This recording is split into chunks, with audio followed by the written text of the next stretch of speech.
Então, eu saí agora da Bienal, da loucura da montagem, e meus colegas ficaram um pouco surpresos. Onde vai? Você vai embora? Vou embora. Foram vocês que brenzinha. E ficou todo suspenso lá.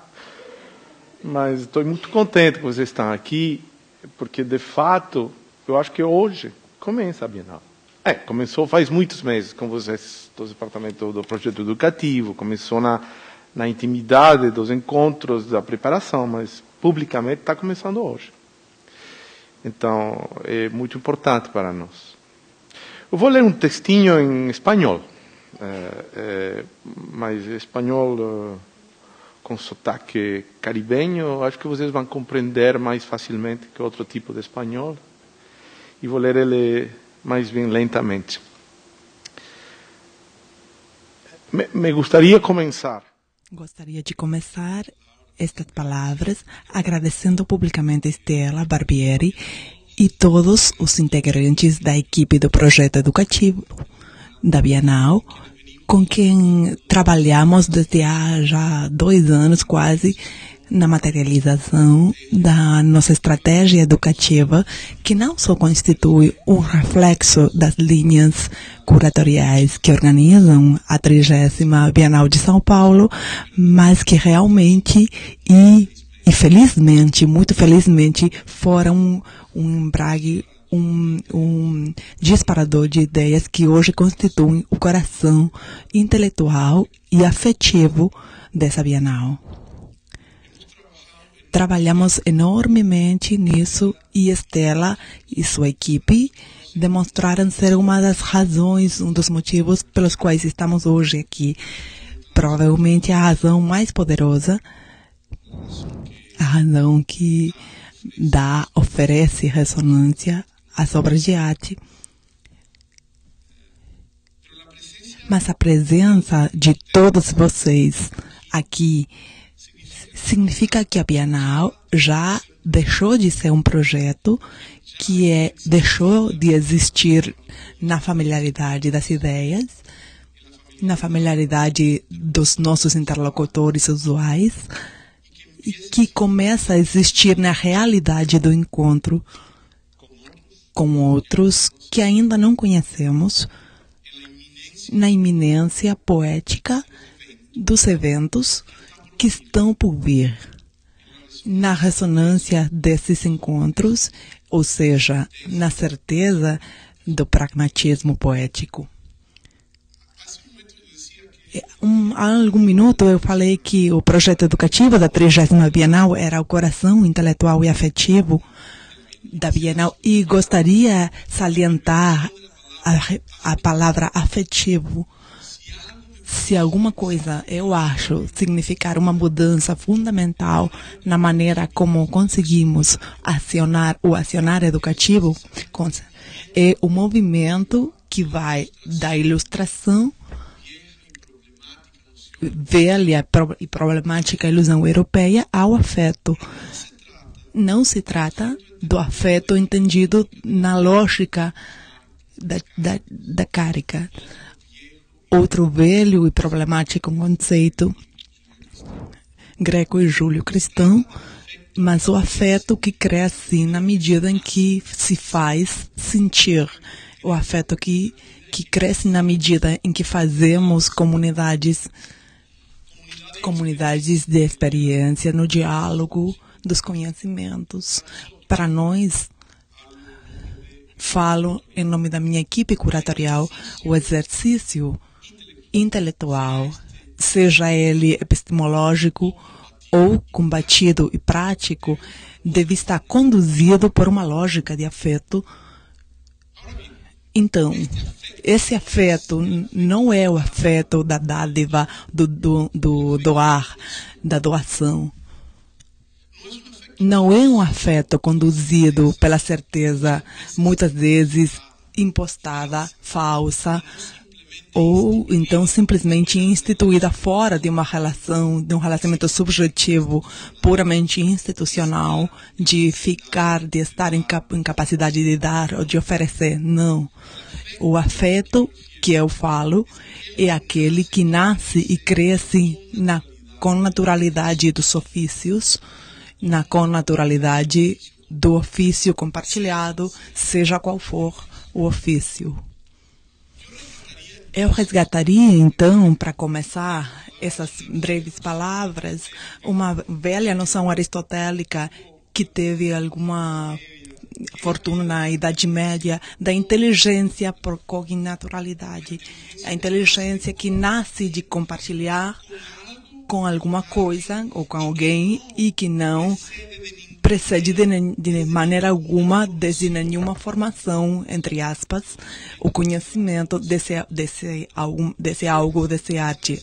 É a certeza de saber quem ou como é o outro, que conduz a impor esse suposto conhecimento do outro antes da experiência, é um dos mais constantes frutos da violência.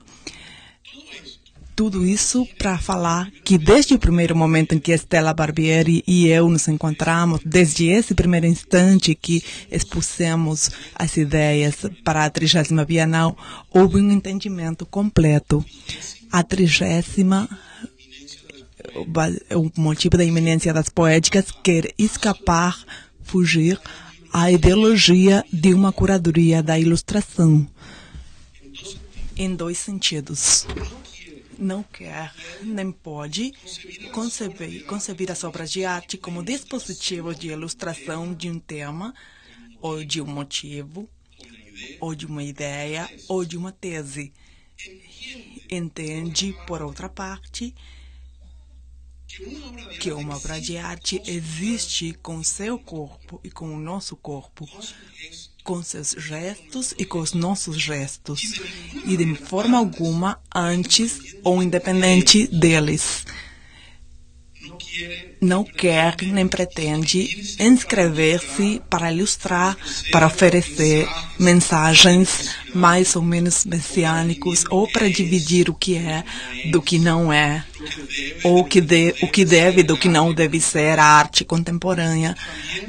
Também rejeita a ideia mais ou menos eurocêntrica e certamente elitista, segundo a qual a Bienal seria uma coisa assim como um dispositivo de pausia colonizante, encarregado de revelar aqui o que se faz lá, ou de trazer alguma outra luz ilustrada a não sei que lugar sombrio.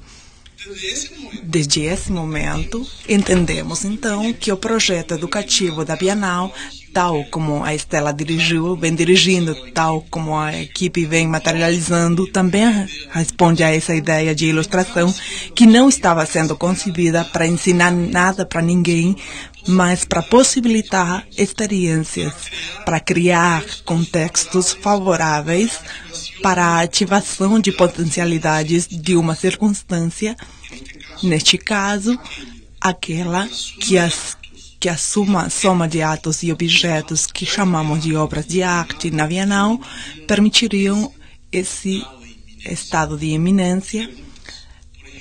Perguntas, por exemplo, como é que vocês já começaram a desglossar nesses dias que não busquem uma resposta, que não buscam aniquilar-se na resposta, mas manter-se na interrogação, na questão viva, no ir vivendo das coisas, dos gestos, das palavras e das imagens, não para fechar-se sobre um estatuto conclusivo, mas se abrir para manter-se abertas e transformar-se em novas perguntas, talvez sem resposta. A iminência, pois, era conveniente, e a temporalidade da iminência, que é aquela das zonas cinza, não por tristes, mas por incertas da nossa vida, aquela entre dois arquipélagos, da noite escura ou da claridade enseguecedora que a ciência e a expertícia são incapazes de elaborar, de conhecer ou de transformar. A temporalidade da iminência, que é também uma forma de inteligência por connaturalidade, com a eventualidade do que não conhecemos e nos faz falta e enriquece a vida. A temporalidade da iminência, que é finalmente uma maneira de trazer para nossos dias a urgência de considerar um entendimento mais prudente do mundo, ou seja, um entendimento menos definitivo, mais a expectativa, uma inteligência em aspas.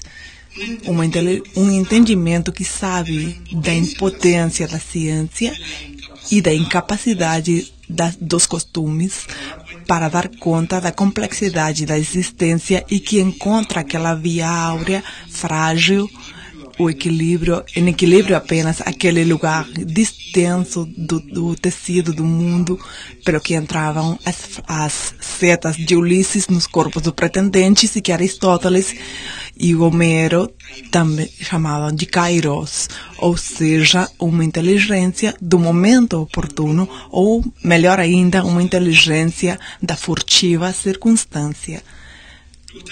Eu gostaria, então, de me estender um pouquinho mais sobre esse lugar anti-ilustrado no que, felizmente, estamos posicionados na 30ª Bienal, no projeto educativo, e gostaria também evitar oferecer ou falar palavras definitivas sobre o que é ou deve ser arte e educação. Vamos ser pragmáticos, ou seja, pragmaticamente poéticos ou poeticamente pragmáticos.